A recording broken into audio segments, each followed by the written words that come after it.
Good morning. Governor, thank you for being in Pitt County and touring the Vidant Pitt County large-scale vaccine clinic. Tomorrow, we will surpass 50,000 doses of hope given at this site. And at Vidant Health, we've given over 75,000 doses across eastern North Carolina. This site would not be possible without really what we do in eastern North Carolina, which you know well is about collaboration and coming together and taking care of our communities. And really, as you saw and heard, as we all toured, it's really a community affair. About 30% of the people that you saw are community volunteers, and we can't keep people from wanting to volunteer because of that and what they're doing to protect our communities. So I want to start with thanking our community and our community volunteers. And then we couldn't do this without partnerships like we have with Pitt County and Dr. Silvernail and his team, who we've worked very closely with and throughout the pandemic in testing and vaccine distribution, and then also with Brody School of Medicine and ECU in general. And specifically, as you saw, the music program, they have been really great and phenomenal, and as part of the volunteer that we have. But on the science side, we couldn't do the testing. We have world-class testing embedded in eastern North Carolina because of our partnership with Brody School of Medicine. And you can see many of the professionals and nurses and other folks that are in the facility that are from ECU. So we're so appreciative of that partnership. And then really a lot of local partners. I can't name them all, but our police force and local police that keep us safe every day. And as you saw, the National Guard being here that has helped us throughout with a lot of logistics. And it's been really a great partnership with so many different partners. Throughout the pandemic, our attitude has been about collaborating and partnering to stand up for eastern North Carolina and make sure that we take care of the highest risk population in North Carolina and how we reach into our communities and engage in our communities to provide access to the resources that are needed to promote the health and well-being of all of our citizens and all of our communities that we serve, which are 29 counties. We've worked very hard, as you've seen, many different innovative ideas that are only just beginning.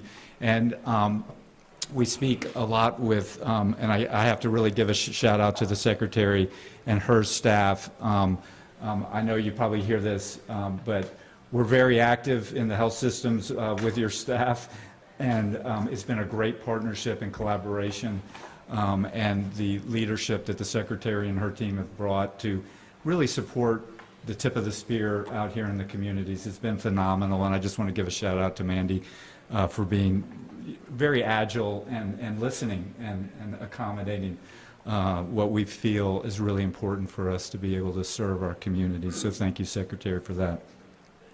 I'm not going to go through all of the stuff, but just to say we really appreciate you being here and recognizing our team members and our folks and our communities and the support that you've given us through the pandemic and the leadership that you've given us through this really difficult year.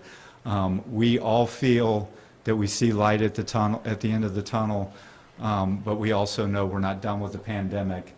And I just want to remind everyone, which I always do, appreciate the media being here, I say it every week when we're with them, is that we're not done. The game is still being played, and we got to play all 60 minutes of this football game and keep our community safe. We have someone in this room that lost a loved one just this week who was only 38 years old from COVID. And so people in our community are still being impacted, and we want to keep them safe. So be vigilant, do all of the things that the Secretary's been reminding us all for a year, and get vaccinated. So appreciate you being here. Thank you, sir. Make sure I have all my stuff. Here we go. Sir, Dr. Silvernail. I'm sorry? Dr. Silvernail. Oh, I'm sorry. He's the governor. If he wants to go first, it's okay with me. Good morning, Governor. Good morning, Secretary. Nice to meet you in person. Glad to be here. Most of you know I'm a recovering Yankee. I'm going to say Pitt County is 3 times the size of the county I grew up in and lived in for 47 years back in New York, but it feels smaller. There's cooperation here and collaboration here that would rival anything in any state, any city across the nation. Dr. Waldron and I are on a first-name basis. The Chancellor at ECU and I are on a first-name basis. And Mike, we really need to mention our folks at ECU. You know, we're fortunate in a city this size to have a state-run medical school, the Brody School of Medicine, part of East Carolina University, to have a hospital the size of Vidant here. Our case fatality rate here is probably one of the lowest in the states, and that goes back to the excellent care that folks can get here in the community. And our partnerships across things with the health department, with Vidant, with ECU, with Student Health Service, working to take care of our college-age students and keep the disease under control on our college campus. Just so many partnerships that we've developed through this and expanded through this. While it's been a tragic and a trying time, it's also been a time of great cooperation and a chance to learn from each other. And thank you, Governor, for coming to visit us today. Thank you, Secretary, for coming to visit us today. And I think I'll stop there. Y'all have a good day now.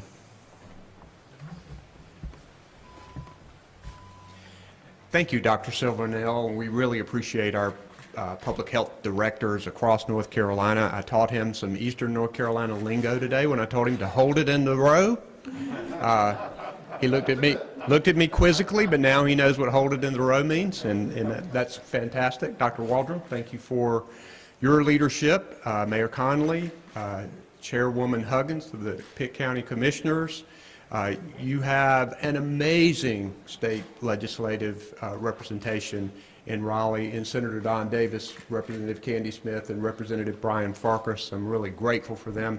They constantly remind me what's good for the Pitt County area, what's good for Eastern North Carolina, and they are fighting for this area every single day.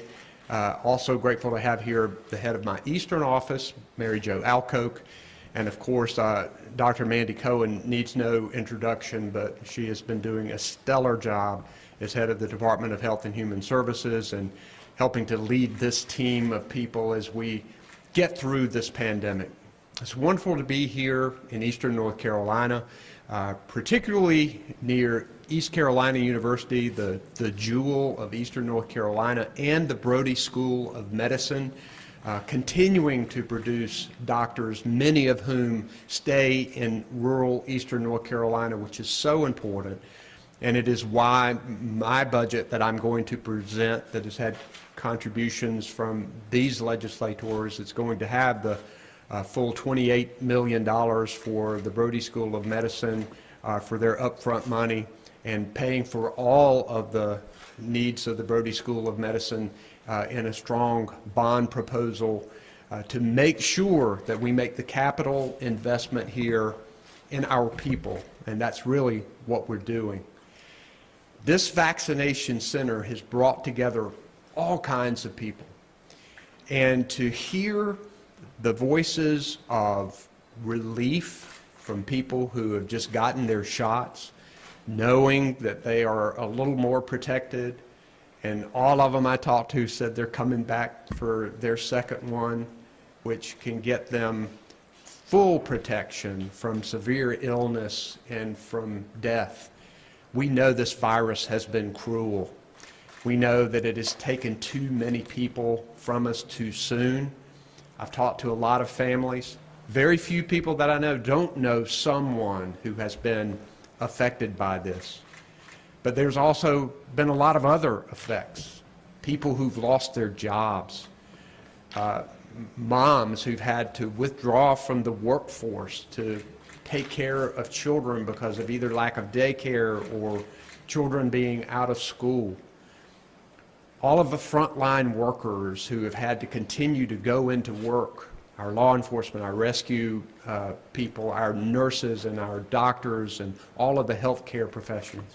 Our educators who are working hard every day, sometimes to connect with students to computer screens, and we hope getting all of these children back in the classroom that we can see improvement in academic performance. And we know that these students depend on schools, many of them for nutrition, for socialization, for finding their voice, for medical care, as well as academics.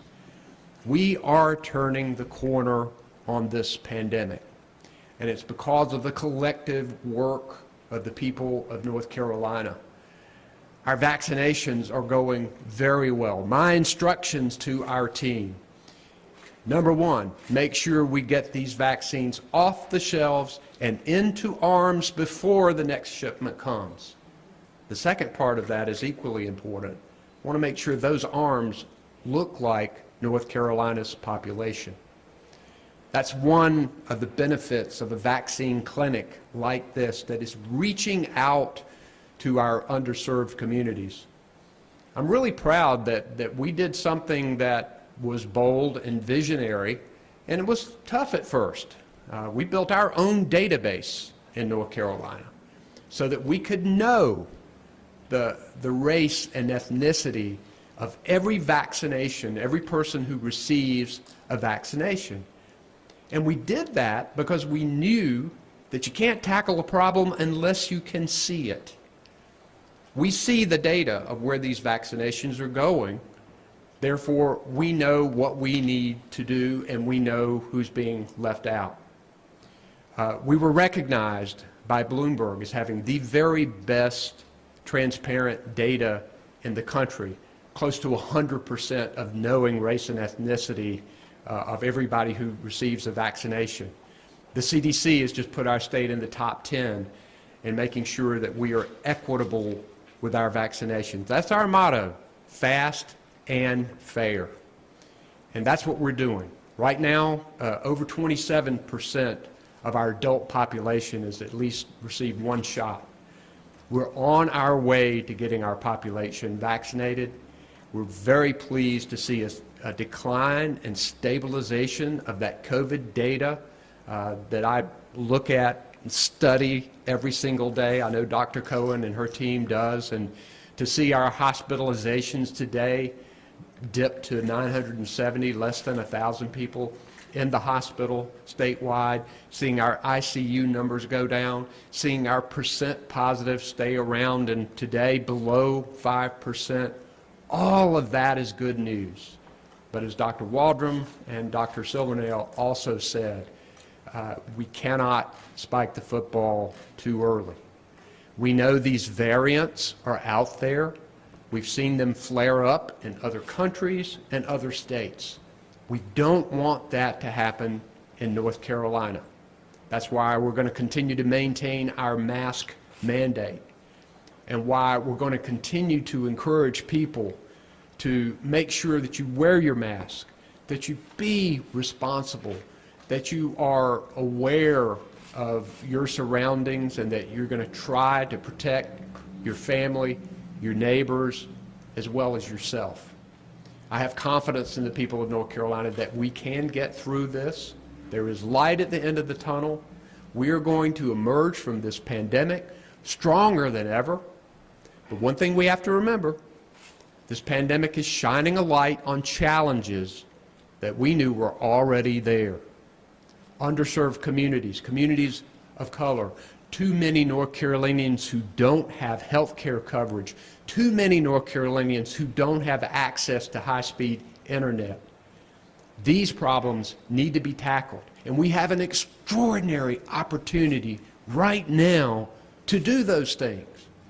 The federal government has just opened a window to expand Medicaid in North Carolina, giving the state billions of dollars to do so. We can ensure 500,000 to 600,000 more North Carolinians, and things have changed where they were last year, and I hope that legislators in both parties will come together to see that we're about to enter Medicaid managed care, which can help save money and to make sure that Medicaid is even more efficient, that we are going to get all of this federal help to expand Medicaid, and that a lot of North Carolinians have lost their jobs and thus their employer-sponsored health insurance, and we're in the middle of a pandemic. Now is the time for us to do the right thing for our state. So what we'll do at this point is open it up for questions from anyone that you might have, and we'll take the first one. You mentioned the Medicaid expansion. the General Assembly's leadership doesn't seem to be leaning in that direction. Are you willing to do, in the past, and veto a budget and possibly not have a budget if they don't pass Medicaid expansion? You know, North Carolinians voted to keep me as governor, and they voted to keep this Republican majority legislature. We owe it to them to try and work together. I've had significant conversations with both Republican and Democratic leadership in the legislature. It resulted in an agreement to reopen schools just this past week. Dr. Cohen helped to commission a bipartisan task force that talked about principles in getting people covered with health insurance. There are a lot of ways we can go here. I think there is renewed optimism of trying to get a budget that I can sign and people can vote for. With the money that's coming in from the federal government, with the American Rescue Plan, we have an unprecedented opportunity here to do good things for our state. So I'm optimistic that we can make progress on all these fronts. Go ahead. You mentioned that 27% of adults have had at least their first dose of the vaccine, and the DHS reported that 1 in 5 have had their first dose, which is an incredible progress. But still hearing from people that are reluctant to take the vaccine. How are you getting to those people, and what tactics are you using to get to those people who are still reluctant to take it? You're seeing a lot of that happening at this vaccine clinic. We're engaging respected community leaders, pastors, elected officials, trusted family doctors and pharmacists who are stepping up, and you're seeing vaccine hesitancy being attacked on many fronts. And you're seeing the culmination of a lot of that at this vaccine clinic. Right now, the demand still exceeds the supply, and we want to make sure that we continue to get more vaccine supply in our state. But there will come a point when we will have supply that exceeds demand. Right now, we're building this foundation to rid ourselves of vaccine hesitancy. We're going to want as many people to get vaccinated as possible. So I think we're going to have to pull every lever that we can through public service announcements, through getting key people in communities to convince others. Senator Berger and Speaker Moore and I talked about doing a PSA together because vaccine hesitancy spans across demographics right now. And it's going to be critical for us, if we're going to make it through this pandemic, for a lot of people to get vaccinated. So we're going to continue working on that. Caroline? There was more legislation filed this week trying to require you get concurrence from the Council of State on emergency orders. Is that something you consider even after the pandemic is over? Well, we're in the middle of a pandemic right now. This is a public health crisis. Someone's got to be responsible for making quick and sure decisions. From day one, we followed the advice of healthcare officials. We followed the science and the data. And if you look at North Carolina as it compares to a number of other states, you will see a lot fewer deaths. I think you will see, because we took a balanced approach, that our economy is better than a lot of states. We're continuing to grow jobs. We need to focus on a lot of these industries that were hit really hard, like tourism and like the hospitality industry, restaurants, bars, and others. We need to pay close attention to them to help them survive and get back on their feet. But I think we followed the law every step of the way. I think it's been positive. I'm always willing to talk to the General Assembly about issues that are important to them, but I don't think it's time to be making changes in the Emergency Powers Act in the middle of a pandemic. Nikki? Hi, Governor. You've been taking a slow and steady approach this whole time. You said that you're going to keep the mask mandate. There are a lot of other places, states that aren't doing that are dropping the mandates and the restrictions. Do you think that that's setting us back as a whole? I'm concerned about it, particularly since some of those states that have done away with their mask mandates border North Carolina. And we know that this virus does not respect state boundaries. So yeah, I'm concerned about it because what it does, it sends a signal to people that you don't need to wear a mask, when in fact, most all of the medical experts say we need to be doubling down on doing this right now. We are getting to the point where we're about to emerge from this pandemic. But if you look at some of these European countries, you look at some of the states in our country are seeing spikes, and wearing a mask can help protect us from these variants that are extremely contagious, even more contagious than the original COVID-19 that came, and could be potentially more deadly. So we want to continue to send the signal to people that you got to be responsible. And yeah, I'm concerned about it, and I'm pleased that from the federal government and from the CDC, we're continuing to hear good guidance for people. And I think you're seeing, even in these states, a lot of businesses are saying, yeah, the governor may have said no more mask mandate, but you got to have a mask come in our business because we want to protect our employees and we want to protect our customers. And I applaud that kind of action and hope that more of them do this. We have time for a few more questions. You mentioned several times today that demand is still outstripping supply, but we're hearing anecdotal events in Eastern North Carolina, clinics, that they're struggling to get the right number of people or get enough people to get all the shots that they have. Do you think maybe that means in Eastern North Carolina, vaccination should be open to all adults? So we are pushing toward that goal and certainly want to get there by May 1st. I'm going to call on Dr. Cohen to see if she might want to address that issue. Dr. Cohen, hold on one second. Let me put this back on. Thank you. So we definitely want to work with all our vaccine providers to make sure that they're doing everything they can to reach out to the community. I think this event, as we've been saying, is a really important opportunity to be collaborative.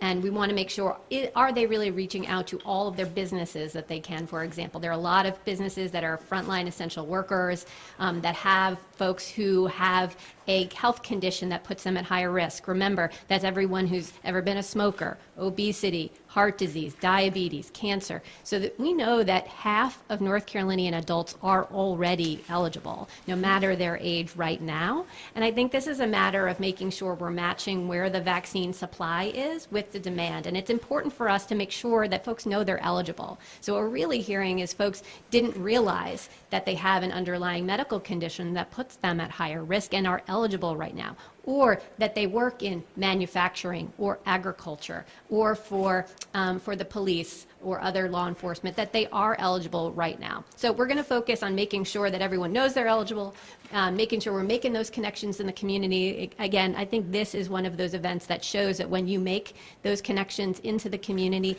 that you're going to see a lot of folks who want their vaccine right now.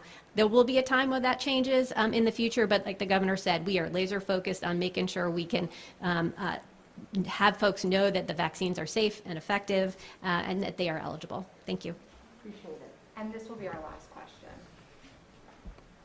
Go ahead, Nikki. All right, so I do want to ask about a new state bill that would shorten the amount of time that absentee ballots could be turned in. Is that the right decision, do you think, for voters? We need to be making it easier for people to vote and not harder. I think there's general consensus that North Carolina's election was run well this time, so I have deep concerns about making changes that would make it harder for people to vote.